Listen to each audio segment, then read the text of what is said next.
Hi, this is Elin from Blues Pills, and you are listening to the blog of rock.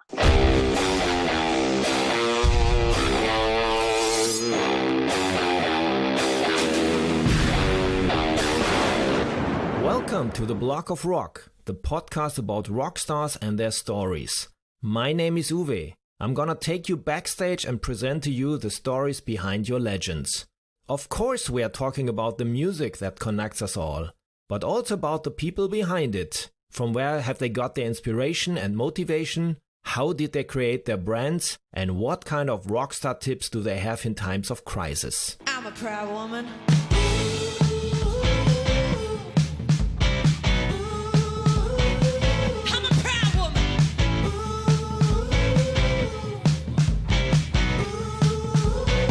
Hi guys, today we will head back to the Scandinavian summer where Elin Larsson from the Blues Pills is waiting for us at the end of the line. The Swedish-American quartet had a rocket start with their debut in 2014 and then played non-stop on all possible festival stages around the globe, coupled with various tours.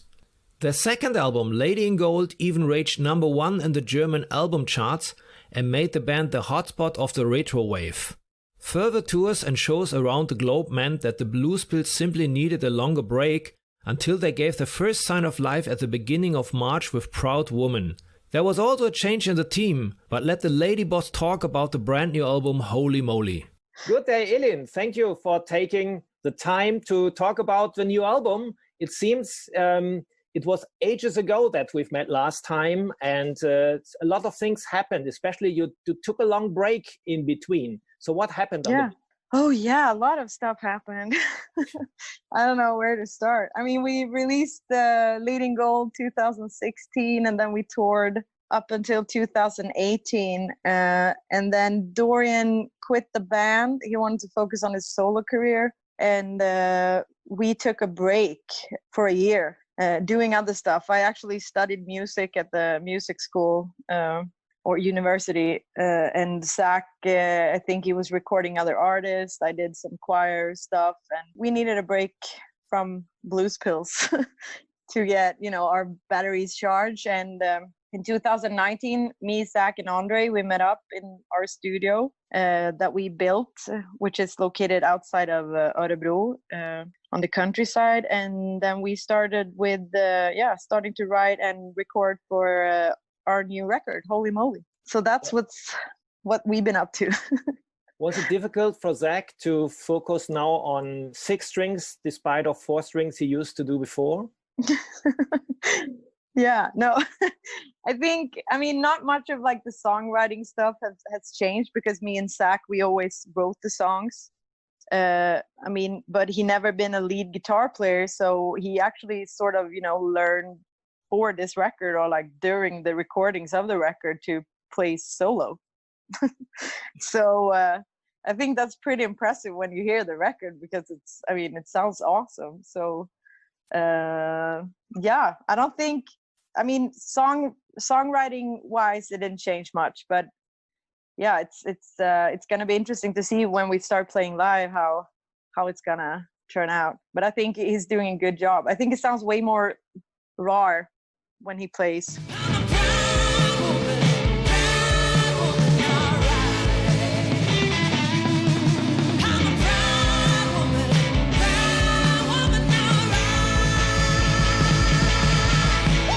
The first little live show I've seen from you was on the Telecom show you did for Daheim zu Haus. And there was a couple of other bands doing these kind of little Corona shows in between. Most of the other artists, they were sitting either in the living room or doing acoustic shows, but the Blues Pills, they were ready to explode. Yeah.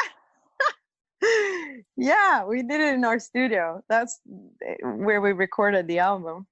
But I was kind of let down because we also did a cover of Sleep Now in the Fire, and they never published that, which was sad because it's pretty awesome.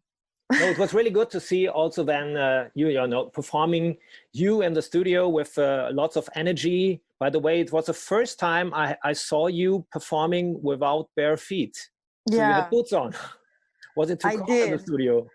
Yeah, it's always cold in that studio. Like we have no heat at all. But I think because one time, when at the latest year when we played after Lead in Gold, I actually burned my foot on stage. Oh, because I was barefoot, and then I got this like huge blizzard on under my foot, so I barely could walk. So after that, I'm starting to like, maybe it's a good idea to use shoes. I don't know. To not hurt myself. So yeah. not so bad. But when you're watching this concert, you see lots of energy, and it seems that this long break make you eager to go back to stage. Even it will take some time because of the current situation, but it seems that you're hungry for going out live again. Yeah, and it's so like the energy in the band, it's like so good right now, and we just want to play, and it's like just the focus on the music. It's nothing, other shit around. We just want to play and hang out as friends, and have a good time. So it really sucks that this whole thing happened, because like we were literally on our way to our show in Uppsala when the Swedish government went out with this, you can only be 500 people. And we were 500 people. So we were like, but you cannot be 501, like why? So we postponed that show just because we were, getting scared. And it is a downer, this whole pandemic. That's right. You also delayed the release of the record, but it will be out now in a few days. Yes. Finally. Finally.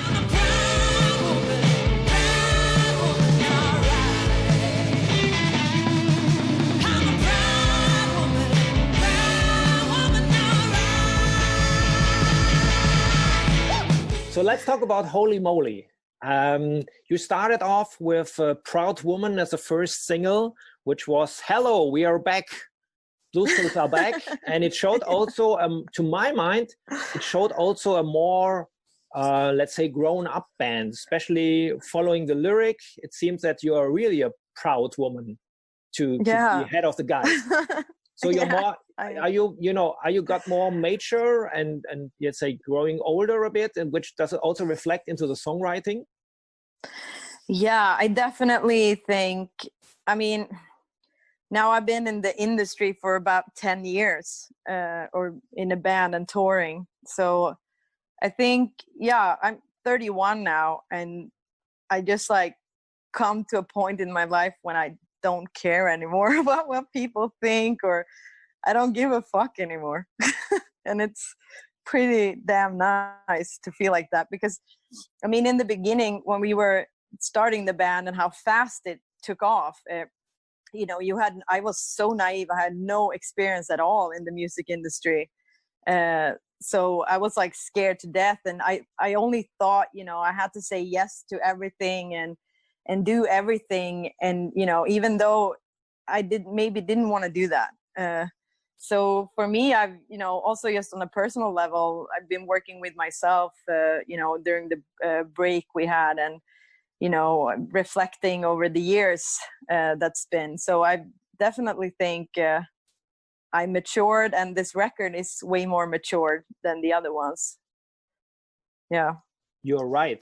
To my mind, actually, when I prepared for this interview, and I've listened yesterday to all the records I have from you, including the EPs and the singles and the live EPs and everything you've released so far. To my mind, from the point of view now, Lady in Gold maybe came too early, because you worked really long on the first album. You had a long time to record the album. Nuclear Blast gave you all the timing. By the way, this is what you told me on our last interview in 2014, that you were really happy that you had the time to record. And I remember, especially in 2014, I saw you at least on 4 festivals. I was there. So it were different kind of festivals you were playing, and the tour, opening tour, and another tour. So you were playing a lot. And then suddenly there was a new album out from the Bluespills. It was a big success in Germany. It was #1 on the German album chart. So amazing.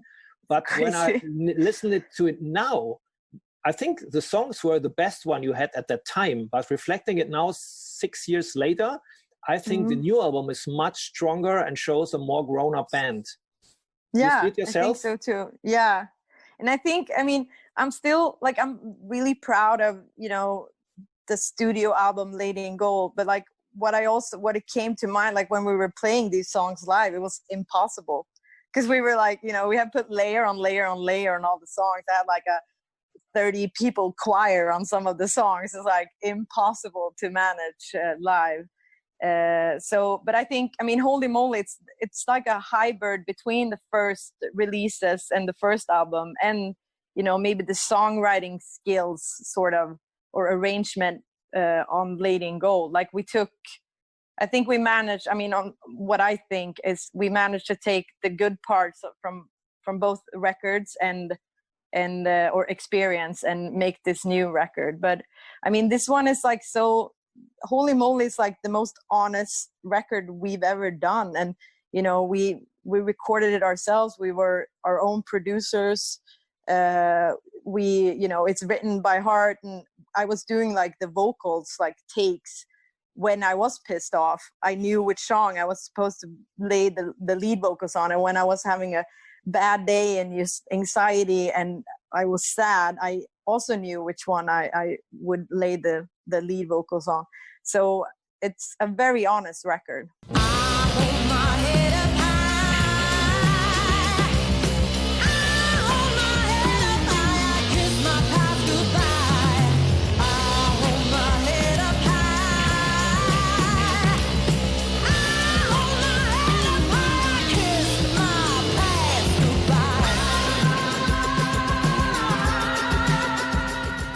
So Kiss My Past Goodbye is another new track from the album. There's also a video. So you go up to a new stage in your life, also as a musician and as a person? Yeah, I mean, this one, like, it's definitely, I like how it sounds, you know, like I Kiss My Past Goodbye and so on. And you could probably expect that. But the thing was with this track, it was like the last track I finished the lyrics for. So during a longer period of time, I was singing Kiss My Ass Goodbye, then Kiss My Past Goodbye. And then I changed it because I was like, maybe I need to change this part.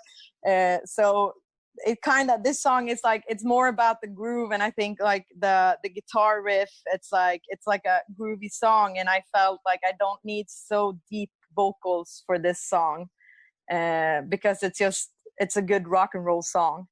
But you could probably, I mean, it's probably somewhere in the back of my head, you know, I always do that stuff that so I don't think about. You do not address the song to somebody, especially not to your boyfriend, because I've seen that you're not only a proud woman, but also a married woman. Yes, I am. So yeah, congratulations. You recently, I saw the pictures. Yeah, thank you. Yeah, it was the best day of my life, for sure. Yeah, crazy. I never thought I'd get married, but I did. It happens from time to time, yeah. But you had no big party with lots of people, I suppose. No, we're gonna have a big party next year, and because we're not. I mean, I'm not like that I need this, like, you know, huge wedding to.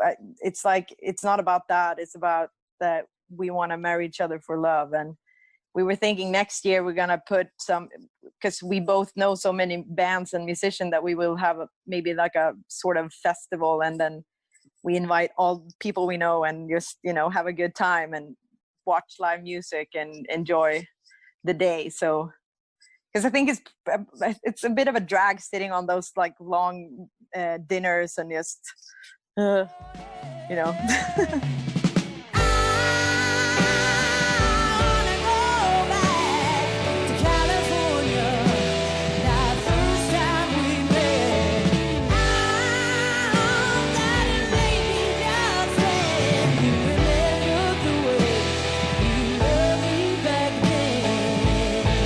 By the way, my favorite track from the new album is California. Okay. It's a very bluesy ballad kind of song. And in this song, you're telling that you want to go back to California And by that I reflected, the Blues Pills originally started in the States, which you always forget. In of California. course, you're a Swedish band, but you started in the States. So is it a kind of a dream to go back one day, leaving Sweden? I mean, I think during this time when this song was written, it was maybe a bad time. And you know how you tend to, when you're feeling bad and, you know, unhappy, you tend to dream back or think about places and times you've been where you were happy. So it was more like capturing the moment of that time, because it was like a complete different freedom to just, I think, like musically, when you were not signed by a label or you had these expectations of you and your music. I mean, you could write in a complete different way because it wasn't, no one was going to hear it anyways, you know, it was a complete freedom. So it's more of that kind of feeling, you know, you tend to dream away to a place in time when you were happy. That's a good thing, because I wanted to ask you if I would put you now into a time machine. Okay. What year you would like, or which era you would like to go back? Because the Blues Pills, I remember also from our first talks, the Blues Pills were the people from the metal festivals. They liked you very much, but you were also playing lots of these kind of hippie and retro festivals like Burg Herzberg Festival and all these kind of festivals. So you were more or less the only band which were some or less allowed on both sides. So if I put you now back musically into a time machine, where you want to go? Yeah. Oh. The 60s, the 70s, earlier, middle age? Probably the 60s, because then I could see 60s or 70s, I guess. Because then I could see all those bands I want to see and also see Aretha Franklin. But I mean, yeah, in her like golden days, I'd say. But I wouldn't want to live at that time, you know. Just having a little sneak. Yeah, a little sneak peek and then head back. But I mean, I guess like not much have changed even, you know, politically, and like now we have this pandemic, but I still have the faith in that it's hopefully getting better.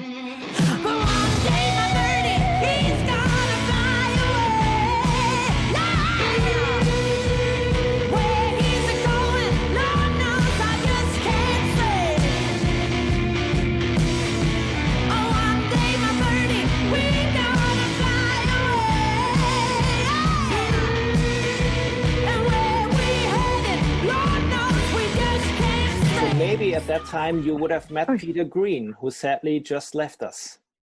Yeah, probably. Yeah. Or I would maybe not meet him, but I'd probably go to a show, see him play. That's kind of sad. You just posted it also today that unfortunately he died a couple of days ago, and you know, Fleetwood Mac started off as a British raw blues band. Also, some people forgot when they're listening to the later tracks. But they started off like a blues band in the beginning, and if you listen to the early Fleetwood Mac tracks, to my mind, also on the new Blues Pills album, especially the guitar work, somehow sounded in this way. So has Zach also been influenced by Peter Green? Yeah, I mean Peter Green is like one of his idols, and Peter Green's Fleetwood Mac. And in the beginning, it was like very, like we were driven to almost like, sometimes I thought we like even copied them, the sound. Yeah, it's a sad thing, but I mean, his music and his guitar playing will always live forever. And the whole situation, it was so sad that he, you know, got sick and mentally ill. And I thought it was something with drugs involved. I don't really know in detail how the story was, but that he lost his mind after doing a bunch of drugs. And no, it's sad. It's really sad. And when I think about all those, you know, awesome musicians that went that way, it's like so sad because it's such a waste, because they could have done so many more records and, you know, played and be happy with it. But yeah.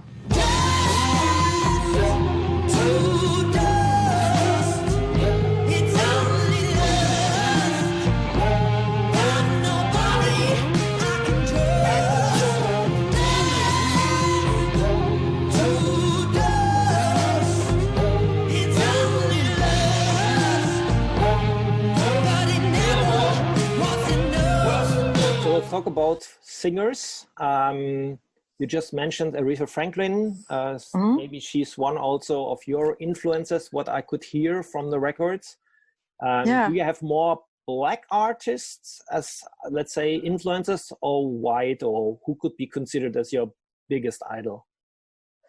I mean, Aretha Franklin, definitely up there. But then, I mean, there's so many, like Joe Cocker, Beyonce. I don't know. Joni Mitchell, Kate Bush. I mean, there's like so many good. Brittany Howard from Alabama Shakes. I think she's amazing as well. I mean, there's too many good vocalists out there. It seems at the moment that Sweden got very, very good rock vocalists. Of course, a week ago, I talked to Guernica from Thunder Mother. She's also very influenced by, let's say, urban R&B soul artists. I think also Aretha Franklin and also Beyonce, by the way. Yeah. On the other hand, I love her. Another great Swedish vocalist is Jenny Ann from Avatarium. She's very influenced by Joni Mitchell, by the way. Yeah, I could tell. And, you know, also the singer of Opeth, that's like his influence, which I thought was a bit, I didn't expect that. But he's not a girl. No, I know. No, but it was just, because I remember I met him at a festival, and then I was carrying, because we had been on tour and we were going to change the bus to a van and head back to Sweden, and we played one festival, and then I carried out all my vinyls that I bought during the tour, and then I had one of the Joni Mitchell albums in my hand, and he was like stopping me. It's like, that's like my favorite record with her. She's like a big inspiration. Then I was like, oh wow, that's so cool. Yeah. Nice. So what are the future plans for the Blue Spills after releasing the album? Can you make plans already? I mean, we had a plan going on tour in the fall, but I'm pretty sure, I mean, I wouldn't bet my money on that tour. So I think we will release this album, maybe have a live stream. We're also planning on making like DIY music videos to every track of the album to have something like visual, and then probably start to work on the fourth album. But I just want to have this released, and that I manage, or like that I can feel that I've done everything for this album that I possibly can in this sort of situation, and then we start with the fourth one. We're looking forward. Thank you for taking the time, for being at the Block of Rock, and thank you for having me. Yes, all the best you to too. Bye-bye. Bye.